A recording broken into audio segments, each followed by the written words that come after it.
ದೇಶದ ಕೋಟ್ಯಾಂತರ ರೈತರ ಬೆನ್ನೆಲುಬು ಮುರಿಯುವಂತಹ ಕೃಷಿ ಕಾಯ್ದೆಗಳನ್ನು ತಂದ ನರೇಂದ್ರ ಮೋದಿ ಸರ್ಕಾರ ಇದೀಗ ಜನ ಸಮುದಾಯದ ಆಕ್ರೋಶವನ್ನು ಎದುರಿಸಲಾಗದೆ ಮಸೂದೆ ಹಿಂದಕ್ಕೆ ಪಡೆದುಕೊಂಡಿದೆ. ಈ ಮೂಲಕ ಮೋದಿ ಸರ್ಕಾರದ ಗರ್ವಭಂಗವಾಗಿದೆ ಎಂದು ಪುತ್ತೂರು ನಗರ ಕಾಂಗ್ರೆಸ್ ಅಧ್ಯಕ್ಷ ಎಚ್ ಮೊಹಮ್ಮದ್ ಅಲಿ ಹೇಳಿದ್ದಾರೆ. 3 ಕೃಷಿ ಮಸೂದೆಗಳನ್ನು ಕೇಂದ್ರ ಸರ್ಕಾರ ಹಿಂದೆ ಪಡೆಯುವುದಾಗಿ ಪ್ರಧಾನಿ ನರೇಂದ್ರ ಮೋದಿ ಘೋಷಿಸಿದ ಬಳಿಕ ಶುಕ್ರವಾರ ಪುತ್ತೂರು ಬಸ್ ನಿಲ್ದಾಣದ ಬಳಿಯ ಗಾಂಧಿಕಟ್ಟೆ ಎದುರು ನಡೆದ ವಿಜಯೋತ್ಸವ ಕಾರ್ಯಕ್ರಮದಲ್ಲಿ ಅವರು ಮಾತನಾಡಿದರು. ಪ್ರಧಾನಿ ಮೋದಿ ಅವರನ್ನ 56 ಇಂಚಿನ ಎದೆ ವ್ಯಕ್ತಿ ಎಂದು ಬಿಂಬಿಸುತ್ತಾ ಬರಲಾಗಿತ್ತು. ಆದರೆ ಇಡೀ ರೈತ ಸಮುದಾಯ ಒಗ್ಗಟ್ಟಾಗಿ ಮಾಡಿದ ನಿರಂತರ ಚಳವಳಿ ಕಂಡು 56 ಇಂಚಿನ ಎದೆಯ ಮೋದಿ ಹೆದರಿ ಕಂಗಾಲಾಗಿದ್ದು ಅವರ ಎದೆ ಈಗ 26 ಇಂಚಿಗೆ ಕುಸಿದಿದೆ ಎಂದು ಲೇವಡಿ ಮಾಡಿದರು.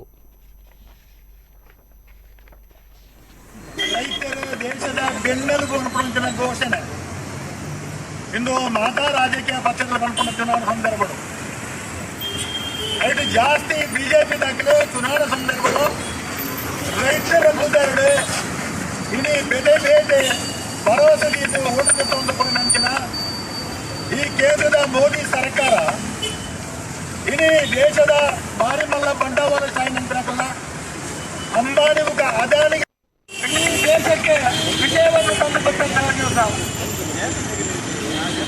ಇವತ್ತು